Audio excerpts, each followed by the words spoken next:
Assalamualaikum guys. Okey, hari ni kita ada sebiji kereta Santa Fe.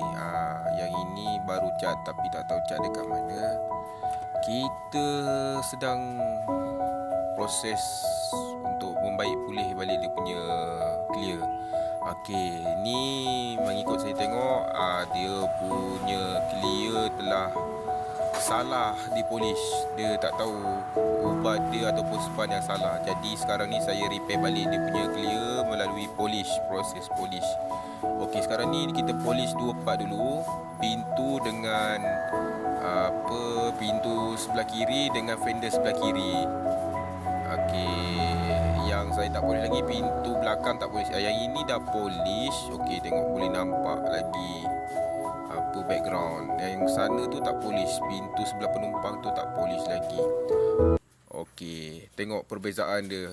Yang ini dengan yang sana. Yang ini berkilat. Berkilat. Kilat. Yang sana tak polish. Tengok beza, berbelak-belak. Bekas kesan polish dia tak hilang. Okey.